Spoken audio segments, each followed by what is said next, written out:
네, 다 자리에서 일어나셔서 2021년 8월 29일 오순절 후 14번째 주일 예배를 하나님께 드리도록 하겠습니다. 네, 이 시간 하나님의 말씀으로 은혜를 받는 시간입니다. 유지영 전도사님께서 마가복음 7장 오늘 우리가 봉독한 말씀을 중심으로 우리를 더럽히는 것이라는 제목으로 하나님의 말씀을 선포하시겠습니다.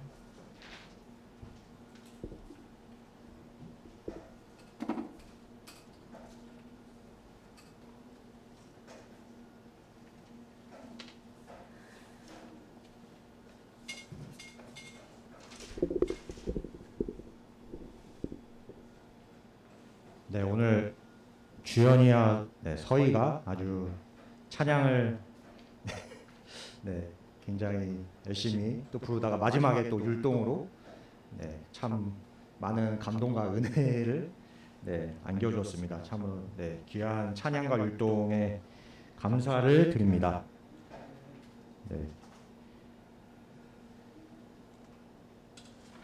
요즘 이제 한국 사회에 큰 이제 여러 가지 이슈들이 되는 것이 굉장히 많이 있습니다. 이제 다양한 이슈, 또 여기 계신 여러분들이 또 관심을 갖는 또 다양한 어떠한 그런 이야기들, 그런 화제들이 있을 것입니다. 저도 이제 그런 주제들에 대해서 많이는 아니지만 그래도 나름대로는 이제 최선을 다해서 관심을 갖기 위해서 노력을 하고 있는데요. 특별히 그런 이제 한국 사회 이슈 중에 가장 제가 이제 중요하게 생각하는 것 중에 하나가 바로 오늘 말씀에서 이제 강조를 했듯이 어떤 약자에 대한 이야기들, 어떤 사회적으로나 어떤 경제적으로나 또 여러 가지 다양한 측면에서 약자에 대한 그러한 이슈라고 이제 생각을 하고 있습니다.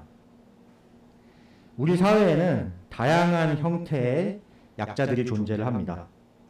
기초생활수급으로 생계를 겨우 유지하시는 분들, 또 이제 장애우분들, 그리고 또 여러 가지 인권의 사각지대에 놓여 있는 분들, 또 특별히 이제 베이비박스에 있는 그런 아이들도 약자에 속한다고 할 수 있고요. 그리고 또 요새 또 이슈가 되고 있는 난민들, 이 난민들에 대해서 이제 제가 특별히 관심을 갖고 있는데, 이제 그 밖에도 또 우리가 여러 가지 놓치고 있는 여러 가지 다양한 형태의 약자들, 이러한 약자들이 약자의 범주 안에 들어간다라고 할 수 있겠습니다. 저는 특별히 신학대학원 재학 중에 난민들을 대상으로 이제 봉사하는 단체와 그 목사님을 통해서 난민 이슈에 대해서 특별하게 이제 관심을 갖기 시작하였습니다. 그런데 이 난민 이슈, 한국 사회가 가장 민감해하는 그런 이슈 중에 하나입니다.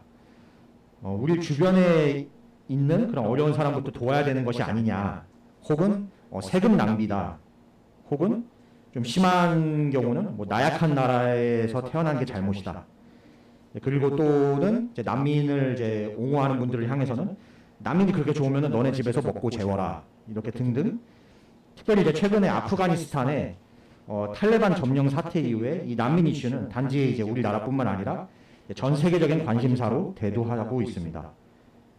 그리스 같은 경우는 이제 아예 대놓고 난민들이 국경을 넘지 못하도록 장벽을 세우기 시작했고, 그다음에 또 EU 같은 경우도 이 난민에 대한 문제로 굉장히 지금 고심하고 있는 이제 그러한 모습을 보여주고 있습니다. 그렇다면 우리 그리스도인들은 어떨까요? 난민 이슈가 발생하면 교계에서는 늘 항상 이슬람이 같이 등장합니다. 아무래도 이제 난민이 발생하는 지금 현대 21세기에 이제 난민이 발생하는 상당수 지역이 이슬람권, 그러니까 주로 말하는 이제 중동권이니까 그렇게 이야기를 하는 것 같습니다. 그래서 난민이 들어오면은 이슬람도 같이 덩달아 들어오고, 따라서 대한민국도 이슬람화 될 것이다. 아랍의 어떤 왕족이 남한 어딘가에 땅을 사놓고는 이슬람 성소로 만들고자 하는 계획을 가지고 있다. 혹은 또 무슬림들의 높은 출산율로 유럽이 이슬람화 돼가고 있다. 등등. 그런데 이 이야기 중에 어느 것 하나도 사실로 검증된 것이 없습니다. 우선 그러니까 중동권 난민이 무슬림일 것이라는 편견은 증명된 바가 없습니다. 우리 생각보다 중동은 이슬람 외에도 다양한 종교가 공존하는 지역이기 때문입니다. 오히려 웬만한 서구권에 있는 그 교회들보다, 그리스도교 교회들보다 이쪽 중동에 있는 교회들이 더 역사가 오래되어 있는 경우가 많습니다. 예를 대표적으로 뭐 시리아 정교회라던가 뭐 예루살렘 교회라든가 이런 교회들은 웬만한 유럽의 교회들보다 훨씬 역사가 오래됐습니다. 거의 2000년 가까이 되는 교회들도 있고요. 실제로 적지 않은 중동의 난민들이 그리스도인들입니다. 그러니까 우리는 무조건 이제 이슬람이라고 그렇게 생각을 하지만 이들 난민 중에 적지 않은 경우가 그리스도인이고 또 그리스도인이라서 박해를 받는 경우도 상당수 있습니다. 그리고 아까 말했던 어떤 아랍의 왕족이 한국의 이슬람화를 위해 땅을 사놓았다는 것도 전혀 사실과는 다른 이야기로 밝혀졌습니다. 그래서 유럽이 특별히 뭐 이슬람되고 있다 이런 이야기도 역시 근거가 전혀 없고요. 그래서 결국 이 모든 것은 어떤 중동권 난민 그리고 난민에 대한 어떤 잘못된 편견과 혐오가 만들어낸 말 그대로 잘못된 정서일 뿐입니다. 성경에서도 마찬가지로 그 사회적 약자의 한 범주로 난민에 대해서 끊임없이 이야기를 하고 있습니다. 오늘 서신서 본문에 야고보서 본문에 나온 고아와 과부, 대표적인 성경에서 말하는 사회적 약자이죠. 이 고아와 과부와 더불어 성경에서 강조하는 또 하나의 약자가 바로 나그네입니다. 나그네라는 말을 성경에서 굉장히 많이 언급을 하고 있습니다. 이 나그네는 이스라엘 백성은 물론 어느 민족이나 국가에도 속하지 못한 사람들로 오늘날로 치면은 바로 난민이라고 할 수 있습니다. 성경에는 이들의 출신이나 배경, 심지어는 종교에는 아무런 관심이 없습니다. 그저 이들이 객과 같은 신분으로 떠도는 나그네라는 그 사실 하나만 강조하고 있습니다. 한때 이집트 땅에서 나그네로 살았던 이스라엘 백성들에게 하나님은 너희도 나그네였으니 그들을 학대하지 말라고 말씀하고 계십니다.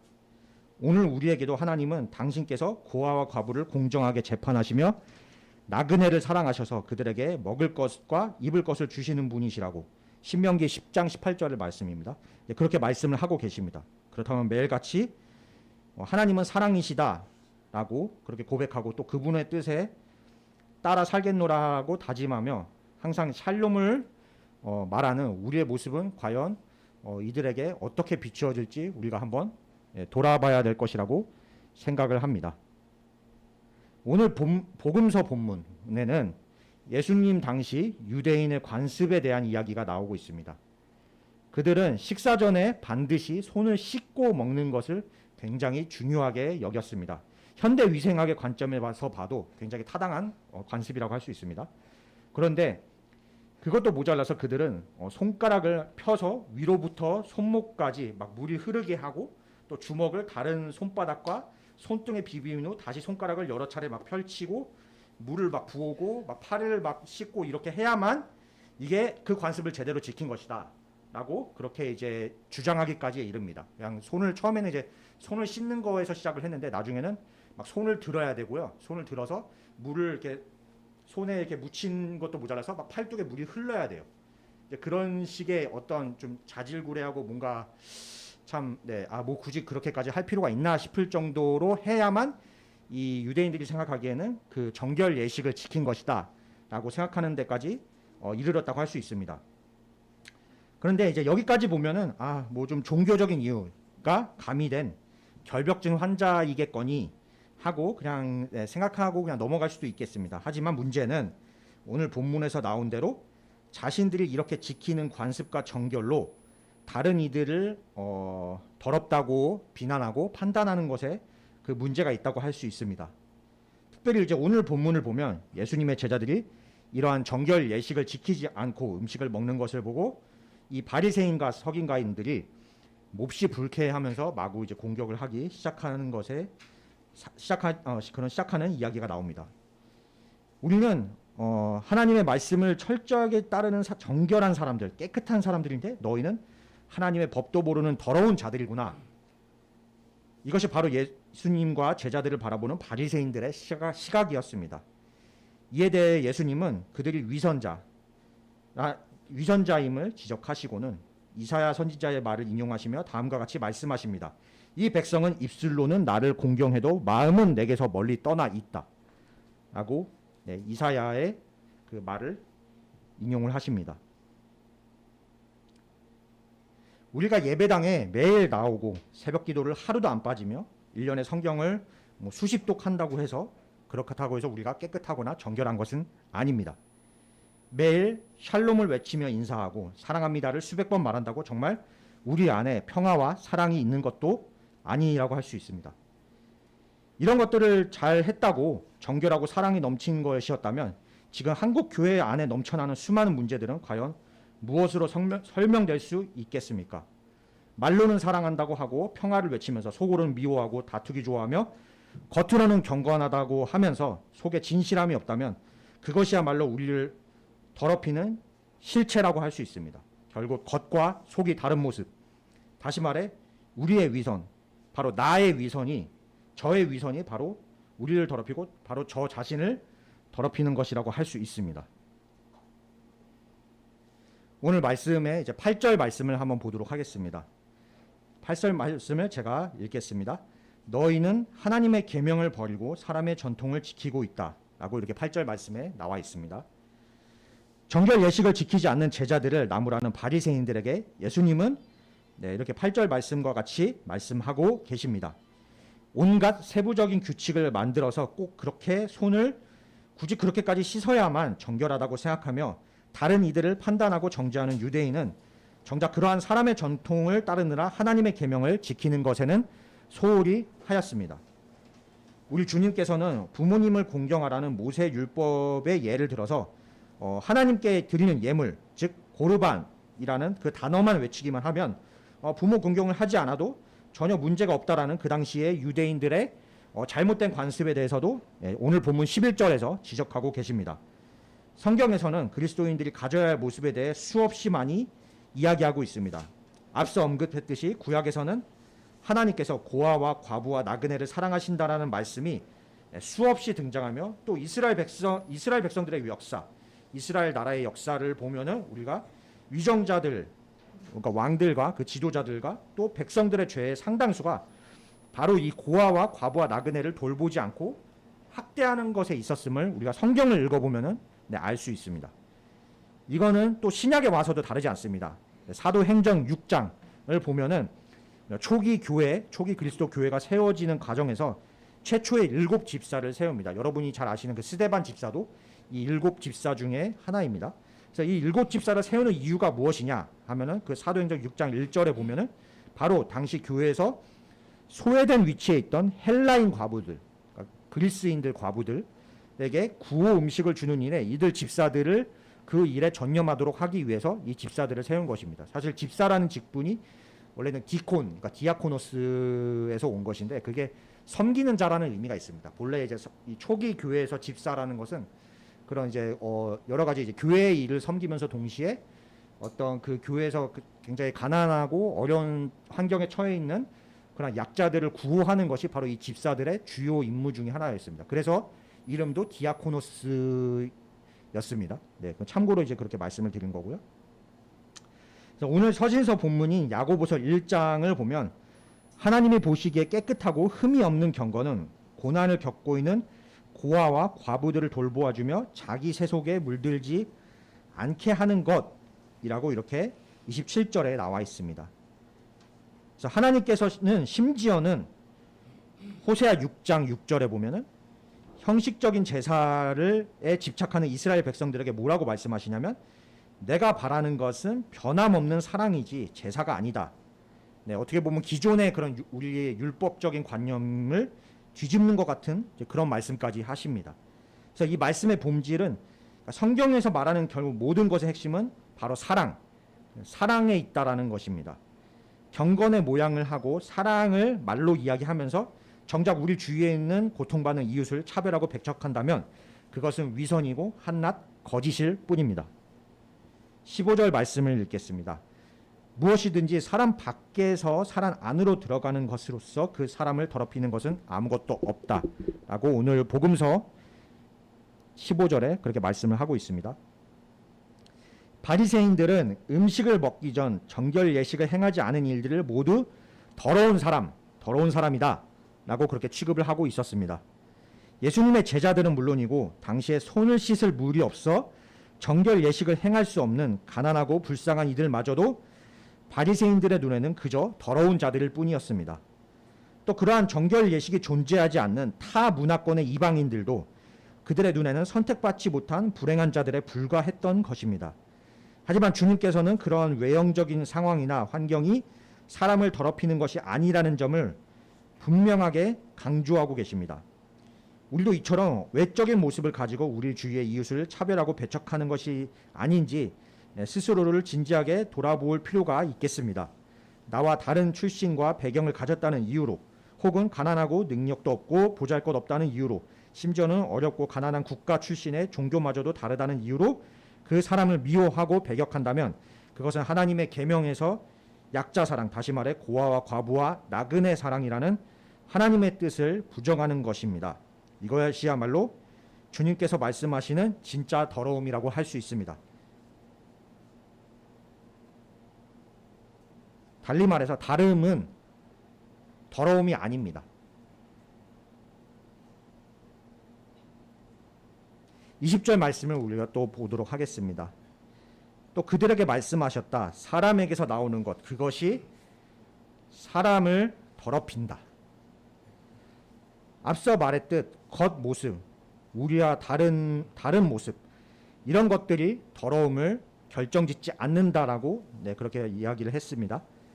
주님께서는 사람에게서 나오는 나쁜 생각들, 곧 음행, 도둑질, 살인, 가늠, 탐욕, 악의, 사기, 방탕, 악한 시선과 모독과 교만과 어리석음이 더러움을 낳는 실체라고 오늘 21, 22절, 오늘 본문 21, 22절에 그 본문에서 말씀을 하고 계십니다.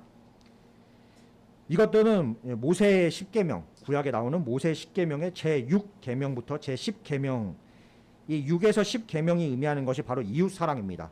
그러니까 10계명을 이제 크게 두 주제로 나누자면 이것이 하나님의 사랑, 하나님 사랑, 이웃 사랑 이렇게 분류를 하는데, 그 중에 특별히 이제 6에서 10계명을 이웃 사랑의 계명이라고 흔히들 이야기를 하는데, 그 이웃 사랑 계명의 정신을 위배하는 것이기도 합니다. 우리가 누군가를 미워하고 누군가를 혐오하며 또 배척하는 모든 마음과 행위도 알고 보면은 지금 예수님께서 말씀하신 이 범주 안에 다 들어간다고 할 수 있습니다. 그리고 이러한 나쁜 생각들로 인해 가장 고통을 겪는 것이 바로 성경에서 흔히 볼 때는 바로 성경에서 말하는 이 약자의 범주와 일치한다라고 이야기를 할 수 있습니다. 이들 약자들이 약자인 것은 그들이 사회에서 인간의 온갖 악한 행위로부터 가장 많은 위험에 노출되어 있기 때문입니다.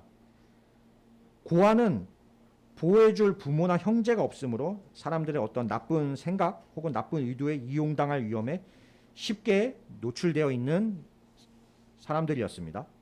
그리고 또 과부, 특별히 그 당시의 과부는 그 당시 같은 경우는 이제 남편이 주로 그 가정과 아녀자들의 생계를 책임지고 보호자 역할을 했기 때문에 남편을 잃은 과부는 누군가의 도움 없이는 먹고 사는 것, 즉 생존 자체가 쉽지 않은 사람들이었습니다.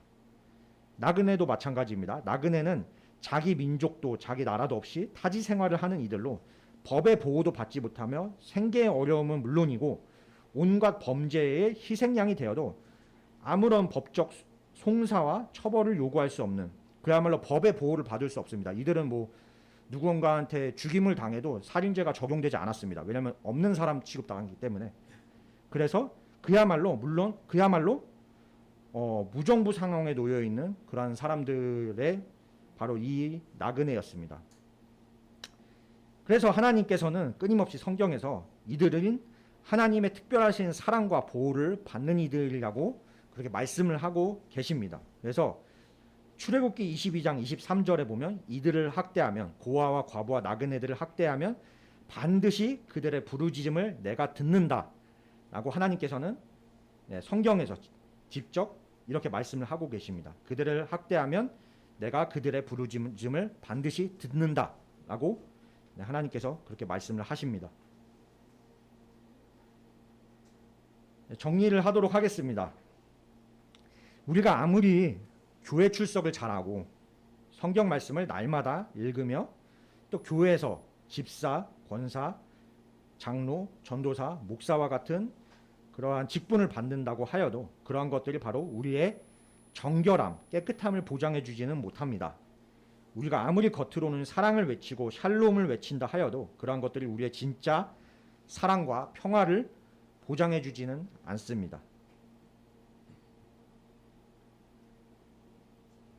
내가 다른 일들과 달리 하나님을 믿고 예수님을 믿는다고 고백하고 있기 때문에 그렇지 않은 이들보다 내가 더 깨끗하거나 내가 더 정결하다는 거 그렇게 보장할 수도 역시 없는 것입니다. 오직 참된 경건은 그러한 외적 모습이 아닌 우리 마음속에 하나님과 이웃을 향한 진실한 사랑과 섬김에 있다라고 말할 수 있습니다. 우리는 하나님을 향한 사랑을 한다고 이제 말로는 고백하면서 이제 우리라고 하지만 사실 저의 고백입니다. 저는 하나님을 향한 사랑을 한다고 말로는 고백하면서 정작 내 주위에 있는 사람, 내 이웃에 대한 사람은 전혀 사랑하지 못하고 있고 또 그들에 대한 마음을 갖지 못한 경우를 제 스스로 많이 경험하고 고백하고는 합니다. 앞서 말했듯이 약자들에 대한 우리 그리스도인들의 시선은 솔직하고 정직하게 말했을 때 세상에 그것보다 더 낫다고 할 수 없습니다.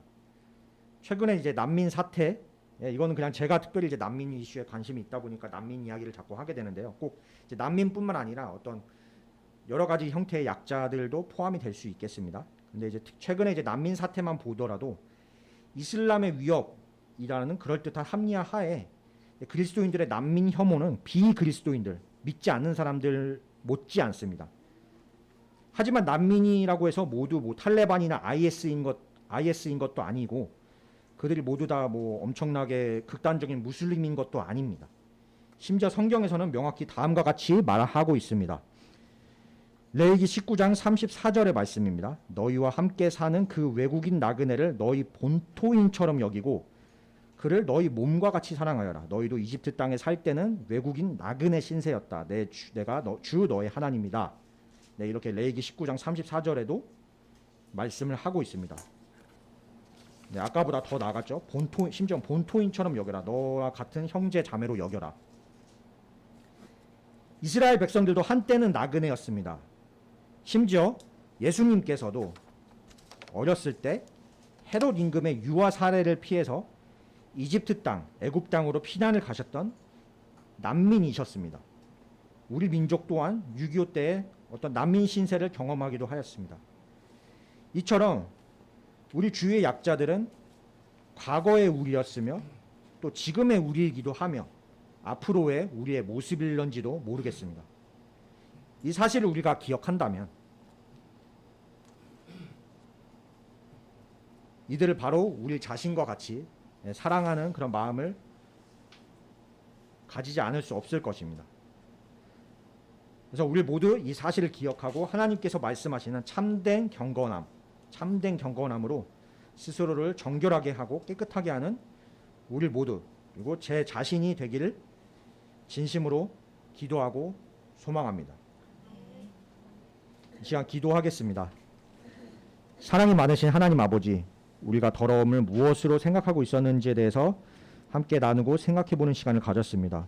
우리와는 다른 모습, 다른 환경, 혹은 다른 가치관을 우리가 잘못된 것으로 생각하고 심지어는 그것을 이제 더러움이라는 이름 하에 멀리하지는 않았는지 우리 자신을 스스로 돌아봅니다.